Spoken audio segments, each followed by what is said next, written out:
Hi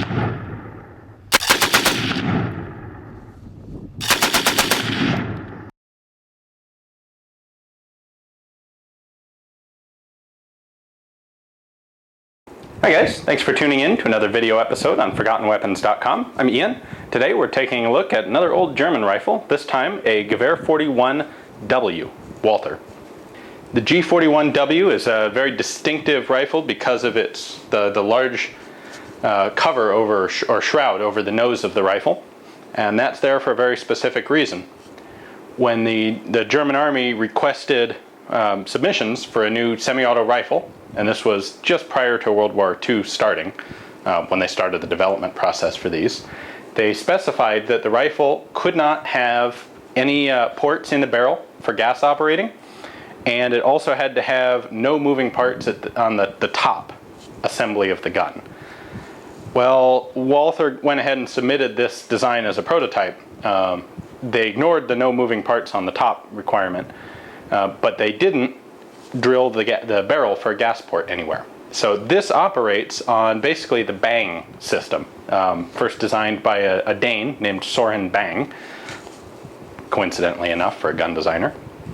And the idea is gas pressure comes out the muzzle of the gun and is trapped by this front cone and can then be directed to do other work in the gun. In this case, it runs a small piston in here which operates the rifle.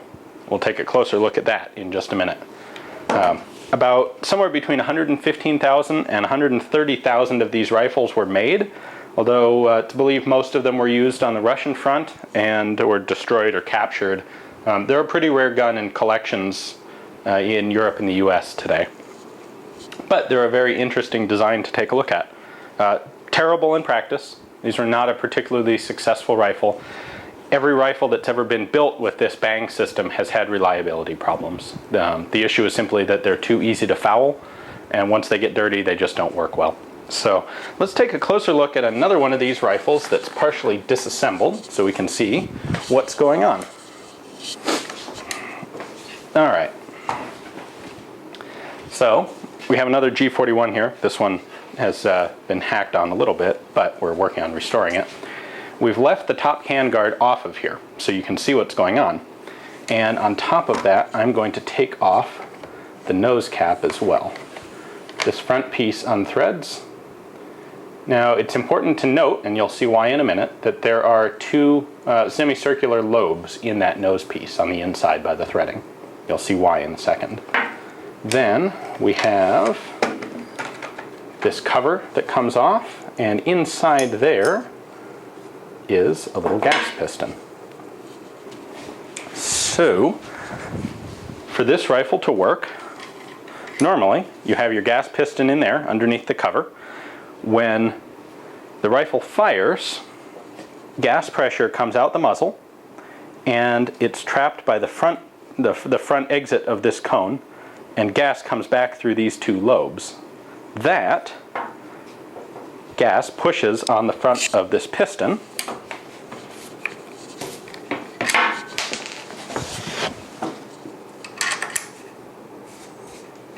and the piston runs backwards like this, sliding right over the barrel.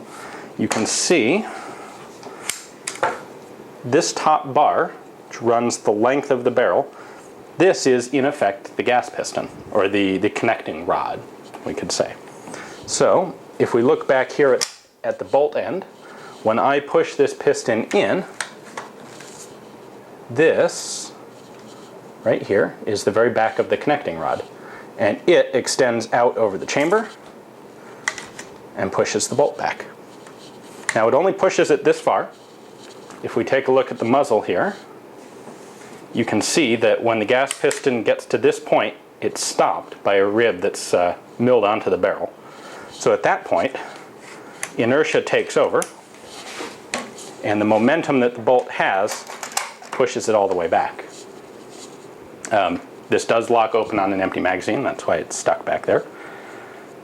And that's the basic operation. So this is basically a workaround. This is how you build a gas-operated, piston-operated rifle without drilling a gas port. The problem is, because you have a large area, the gases coming out the muzzle of the gun have a chance to cool more than they would with a gas port, and that leads to carbon buildup and fouling, and then the gun doesn't work well. You can imagine, as you see here, this piston has to slide very smoothly on the barrel and inside this cover. And if either one of those things start to get clogged, you get a lot of friction on this and the gun no longer works reliably.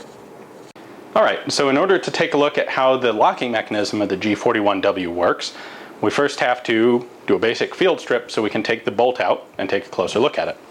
So what that's going to involve here is we're going to take the bolt carrier here, pull it all the way to the rear, and lock it into the back of the receiver cover.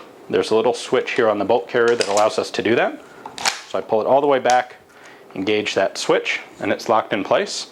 Now, I have the rifle set to safe. This is the safety lever out here. And then this little cylinder extending out the back is the tail of the recoil spring. So if I push that in, this whole assembly will come out as one unit. And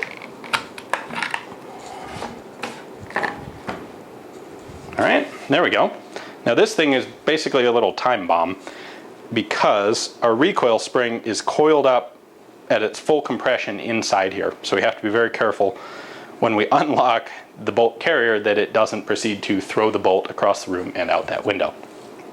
So what I'm going to do is hold this. There we go. Now we have all of our separate pieces that we can look at in a little more detail. Alright, so we'll start here with the basics. Recoil spring assembly, no big deal, fairly simple. We have our rear receiver cover, which basically just houses all the other components. It doesn't do a whole lot on its own. It does have this sliding cover that keeps it closed. Prevents dirt and gunk from getting in when you're using the rifle by closing behind the bolt every time. We have our bolt carrier, and this is important, we'll get to this one. This acts as a cover for the front of the rifle, and this nub up in the front is what moves the bolt back and forth and engages and disengages the locking lugs. In the bolt, fairly long bolt here, let's see, let's pull this out. We have a firing pin and carrier, and we have, let's see, why don't you come in and take a close look at this. We have our bolt here. We have two locking wedges. Let's see if I can get this to stand up. We have two locking wedges, and we have this firing pin assembly. So what happens is these wedges sit inside the bolt body,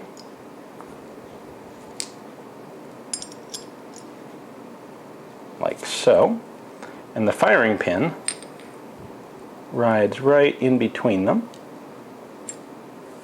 Alright, so you can see the firing pin here in the center, and we have our two locking wedges, and when the firing pin moves all the way forward, it forces those two locking wedges out. When it comes back, it allows those locking wedges to retract into the bolt, and they are no longer in the receiver. When they're extended like this, these are both sitting in grooves cut in the receiver, and that's what locks the bolt in place and contains the pressure of firing. When it comes back,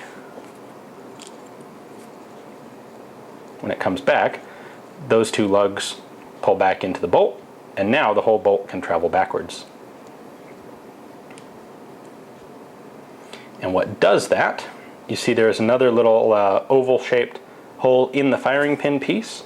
That matches up with this little foot on the bolt carrier, like so. And now the bolt carrier operates the two locking wedges. One of the interesting elements about the G41, part of why it was a rather difficult rifle to make, is that it was very important that these two locking lugs be kept as a matched pair. If you had a situation where one of these was slightly out of spec, say the rifle was head spaced with one, but then these were switched, you broke one, so you brought in a new one, you might end up with a situation where one was just a couple thousandths out of dimension, which meant that the full force of firing was being absorbed by just one of these lugs. And that would, in fairly short order, cause the one lug to crack, and then the other lug to crack, and then everything just goes downhill from there. So, much better when you can make parts like these standard and interchangeable. All right, let's put this back together. Start with our receiver cover and our dust cover. The dust cover has to go in a very specific way. Drop it in the back, and the 4 little tabs on it will line up with slots. Then it can come forward. We're going to go ahead and put in a recoil spring assembly. It works better right side up, which is how I had it the first time. There we go. Recoil assembly is in. Now, here's the tricky part. We have to put in the bolt, align the guide rod with the rear of the bolt, and then put on our bolt carrier.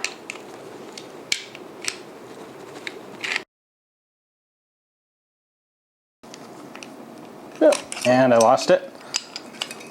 You may be starting to see why this wasn't hugely popular in the middle of Russia.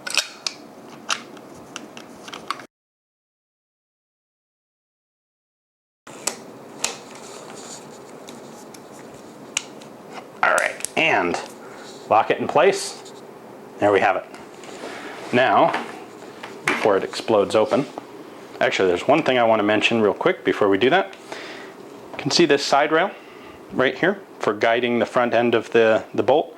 Interestingly, when they first designed the forgings for the receiver for this rifle, they had a symmetrical second one of these rails over here on the right side of the receiver. It was discovered during some early testing that the bolt tended to bind between the two. And so they took a look at it and realized, well, we really only need one, because with one of these semicircular rails cut, that's enough to hold the bolt in place and guide it. So they just milled off the right side rail on almost all of the G41s because it was cheaper to do that than to go back in and change the forging die for the overall receiver. So depending on the skill of the worker who made the receiver, sometimes this one we have a nice little lip here at the front from where they milled it off. Some of the really nice ones are smooth enough that you can't tell there was ever a lug there if you didn't know. No. Anyway, let's go ahead and put our bolt and bolt carrier back in. These drop in. I have to push the recoil spring forward again. And it drops down. There we go. Now we can unlock the bolt. And there we go. So as you can see, these were really a bit overly complex and susceptible to a lot of dirt and, well, really not particularly good field rifles. There were more than 100,000 of them made. Most of them went to Russia, where they didn't get a real favorable reception. There are a lot of cases of troops who got these, were really excited about them, and ended up tossing them out and going back to using captured Russian Tokarevs instead. So this rifle was the basis for the later G43, which was a much better design, but we'll cover that in a separate video when we have one of those here to take a look at. So, hope you guys enjoyed it. Hope you learned something. Thanks for watching.